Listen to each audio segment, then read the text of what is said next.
guys, Mr. Black here again with another quick video. So this one is going to be my top 10 hardest bosses in Dofus. So I want to get straight into it. So number 10 is going to be Count Herborg. Let's face it, not many people like running Count. The mechanic is absolutely disgusting. But if you're one of these people that run it every day, you're going to find it easy. But a relatively inexperienced team or someone that doesn't do it very often, definitely going to have a bit of trouble. Vortex. 8 loot, probably the longest fight in the game.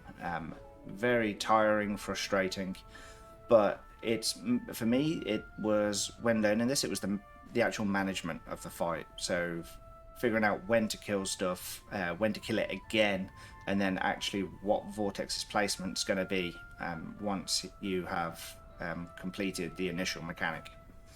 Okay, and coming in at number 8, Ilizale.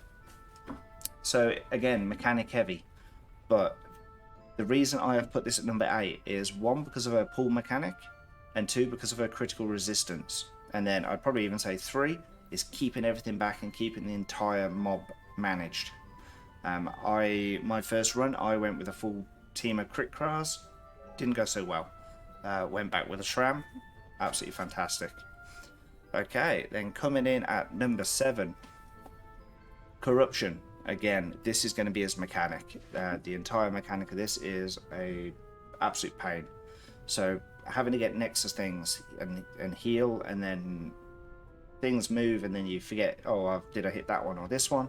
It can just get a little bit dicey at times.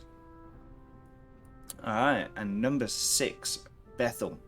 Obviously you do have to use Necrocs before you can kill anything in that last room, but you've also got her summon to deal with, which can do huge damage. Bethel herself can do quite a lot of damage. It is being able to kill things fast and hard, and being able to then make sure you can get that summon dead so you can control her other summon. But yeah, for me, definitely worthy of the 6th spot. Coming in at number 5 would be Belladonna.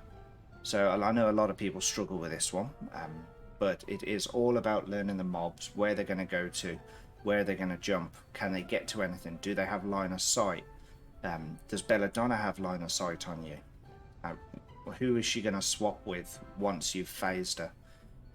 Definitely being able to control what happens in this fight is absolute key, and I think that is where a lot of people struggle. You really do have to learn each of the monsters' attacks and movements. Okay, coming in at number 4 would be Servitude. Solely because of there's a few things, the resistances on all of the monsters, the effects they have, the effects he has, him being able to pull you, his glyphs that you have to keep stacking up, and then obviously when you do finally get to kill him, he comes back. So there is so many things to be wary of in this fight. Now coming in at number 3 is a joint effort from King and Queen, so ink and paper dungeons. Very, very similar fights, but obviously Queen has humongous poisons and she tends to run away, where King jumps straight at you and then brings all of the monsters right next to you. Not to mention all of the mobs, how they can pull, they can push, they can transpose, they can heal, massive amounts of damage. So for this one, it is all about the absolute management that you need for this fight. Okay, then coming in at number 2 is Cabal. Now I'm going to do Cabal as a bit of a two different sides. So with an Elio, I would potentially bump this down a few. Without an Elio, keep it exactly where it is. So with an Elio, you can get your portals out and the arms can kill the boss, and you can have the whole fight done in about 5 or 6 turns. Without an Elio, you have to keep managing every monster. You have to then be able to put Cabal in and out of the arms glyphs and manage where he's going to go. Very, very tactical fight without an Elio. So for me, a very, very easy number 2. Number 1, Eternal Conflict. I would probably say joint damage when it comes to the boss fight that actually deals the most amount of damage, and that would be with Cabal, just because of those monsters. But Eternal Conflict, massive amounts of damage, really nasty effects. They can pretty much get to you from anywhere on the map. The Demolot can constantly, spawn another version of itself and keep healing. Then obviously you've got the Brute that will shoot halfway across the map and deal massive damage. Then you've got the Brack and the Bonta Imp you've got to organise. Then when you want to phase Eternal Conflict, we might want to make him invulnerable. He gains loads and loads of extra effects. Not to mention, once you do, he then summons the Nightmare. So for me, that is a hard number 1.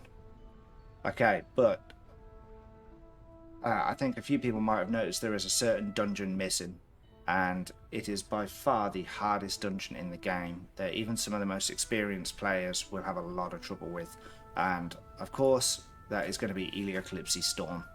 Having to deal with all of their mechanics all in one is an absolute nightmare. I've done it once myself, so having to sort out corruption first, get rid of him, because then at least you can deal damage on other things, and then you've got to take care of Misery, because every time you hit something you just get attracted to him, then Servitude, he will just reflect everything you want to send back at him, and then War, obviously right at the end. War, once you get to War, that fight should be congratulations, you've won. But for me, Eclipse Storm, easily the number 1 hardest dungeon in the game. Hopefully you guys all agree. If you don't, please let me know what order or what dungeons you would like to see in the top 10. And until the next video, I'll see you then. Bye.